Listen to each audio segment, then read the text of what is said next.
Hi guys, welcome to my channel. యాక్చువల్గా మేము ఒక సెకండ్ హ్యాండ్ కార్ తీసుకున్నాము 1 month బ్యాక్. సో డ్రైవింగ్ నేర్చుకున్న తర్వాత కొత్త కార్ తీసుకుందాం అనుకుంటున్నాం. ఫస్ట్ డ్రైవింగ్ కోసం డ్రైవింగ్ స్కూల్ వెళ్తే డ్రైవింగ్ స్కూల్ అయితే 5,000 అడిగాడు. సో వాడికి ఇచ్చేది 5,000 ఏంటంటే మేము మెల్లమెల్లగా మేమే తీస్తూ ఇద్దరం ఒకరికొకరు తోడుగా అనుకుంటే ఇద్దరికి ఎవరికి డ్రైవింగ్ రాదు.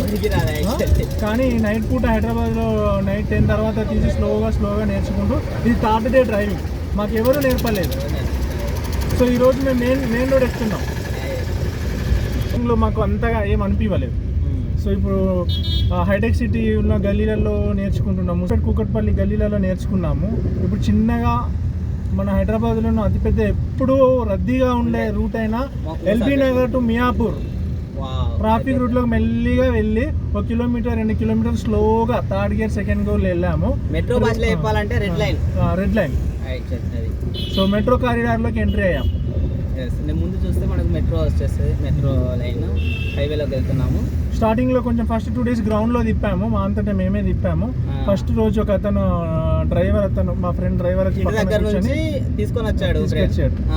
తీసుకొచ్చిన తర్వాత ఫస్ట్ డే 1 నేనే రూమ్ దగ్గర నుంచి గ్రౌండ్ వరకు తీసుకెళ్ళాను నేను. తర్వాత బావకి ఇచ్చా. నేర్చుకుంటూ ఇప్పుడు మనం నైట్ హైవే పైకి అంటే యాక్చువల్లీ నైట్ రావడానికి మెయిన్ రీజన్ ఏంటంటే రష్ కొంచెం తక్కువ ఉంటుంది. దట్స్ ద రీజన్ మేము night signal indicator. So we're taking left turn. So we're give the left indicator. Brake down చేసుకొని గేర్ డౌన్ చేసుకోవాలి, స్లోగా బ్రేక్. So then again.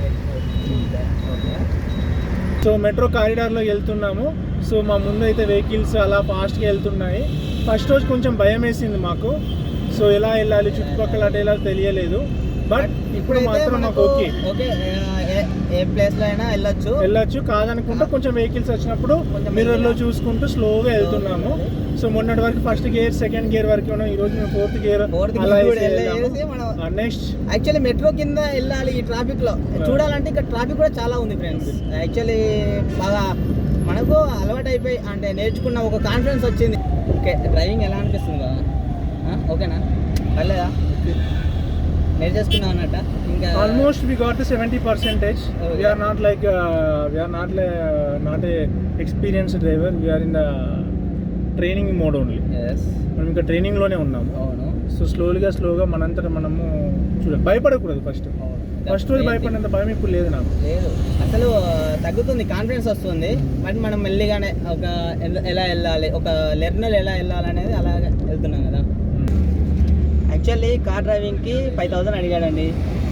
అడిగిచ్చే 5,000 ఎందుకని చెప్పేసి నైట్ టైం ఆల్మోస్ట్ 11:30 అవుతుంది.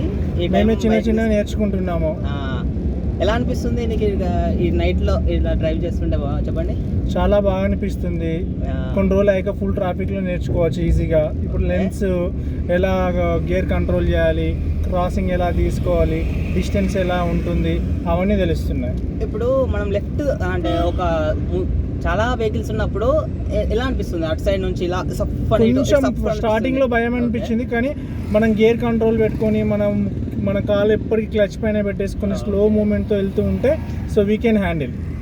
మనం హ్యాండిల్ చేయొచ్చు అన్నంత కాన్ఫిడెన్స్ వచ్చేస్తుంది. డే 1కి ఇప్పటికి ఏమన్నా కొంచెం అంటే ఇంప్రూవ్మెంట్ చాలా ఇంప్రూవ్మెంట్ అనిపించింది. యాక్చువల్లీ మనకు ఓన్ కార్ ఉంటే డ్రైవింగ్ స్కూల్ అవసరమా? అంటే పక్కన ఒక ట్యూటర్ లా ఉండి, ఒక ట్యూటర్ లాగా అనేది కాదు కానీ మనకు బైక్ తోలొచ్చి ఒక 1 day ఎవరైనా ఇలా చేయాలని ఒక పక్కన కూర్చొని మన ఓన్ కార్ ఉంటే మనకి ఎవరు అవసరం లేదు. This is my opinion. Night time traffic తక్కువ ఉంది కదా డే టైం నుంచి కంపేర్ చేస్తే. యాక్చువల్లీ 11:30 అవుతుంది, కానీ అయినా కానీ కొన్ని ఏరియాస్లో చాలా ట్రాఫిక్ ఉంది. అవును. ఈవెన్ దో వెళ్ళాలంటే భయం వేస్తుంది కదా, అంటే స్టార్టింగ్ కాబట్టి మనం స్టార్టింగ్ స్టేజ్లో ఉన్నాం కాబట్టి. ఎంత స్టార్టింగ్ స్టేజ్లో ఉన్నా మనం సెకండ్ గేర్ థర్డ్ గేర్లో మూమెంట్ కొంచెం స్లోగా వెళ్ళి డిస్టెన్స్ లైన్ చూసుకుంటూ ఉంటే సరిపోతుంది, ఈజీగా పడుతుంది. ఇప్పుడు నేను సెకండ్లో ఉన్నాను. So just now make it is start. Okay, now I'm going very slowly. So I'm using clutch and break and everything. ఒక పెళ్లి జరుగుతుంది, భారత్ అంతా అక్కడ ఉంటది. Actually I have to modify the route. But here the marriage is going on and the heavy vehicles are there, but the road is very narrow. So here we can how to handle this narrow road. Yeah. So as a new driver, so this is important for us. So now Yes. I am in the The critical situation is this. Okay. Yeah, yes. Yeah. You have to analyze and go itself.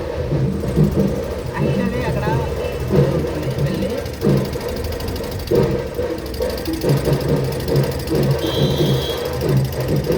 Band వినిపిస్తుందా friends, పక్కన పెళ్ళి అవుతుంది. Actually చూపించి ఆడుకుంటే ఇక్కడ వెళ్ళి new drivers.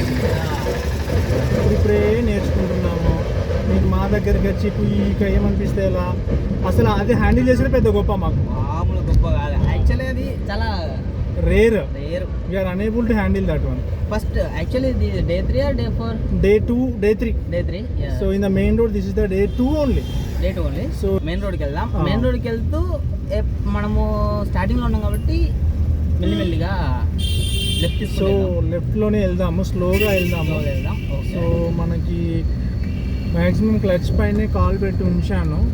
Okay. So clutch పైన call పెట్టి ఉంచి యాక్చువల్లీ క్లచ్ అనుకొని ఒక్కొక్కసారి క్లచ్ అనుకొని బ్రేక్ అనుకొని క్లచ్ ఎక్సిలేటర్ మీద కాల్ వేస్తున్నాము. అప్పుడు Brake కొంచెం అనుకొని, ఇబ్బంది ఆ, అనిపిస్తుంది. actually బట్ మనం- అది అలా ఉండడానికి కారణం ఏంటంటే మనం బ్రేక్ చేస్తున్నప్పుడు రైట్ సైడ్ లో బ్రేక్ ఉంటుంది, Yes. Right side leg side. Right side మనం బ్రేక్ మనం ఆ అలవాటు వెళ్ళిపోయింది. ఇక్కడ మన యాక్చువల్లీ రైట్ సైడ్ ఎక్సిలేటర్ ఉంటుంది, మధ్యలో బ్రేక్ ఉంటుంది, లెఫ్ట్ సైడ్ క్లచ్ ఉంటుంది కదా. సో మనం డైరెక్ట్ ఎక్సిలేటర్ నొక్కుతున్నాం. ఎస్, అదే మెయిన్ ఇష్యూ. అంటే డైరెక్ట్ ఎవరైనా మీరు బైక్ నుంచి డైరెక్ట్ కార్ నేర్చుకునే వాళ్ళు ఇది ఒకటి ఇది ఒక్కటి గమనించుకోవాలి. మనం గమనించుకుంటే మనం ఏదైనా హ్యాండిల్ చేసుకోవచ్చు.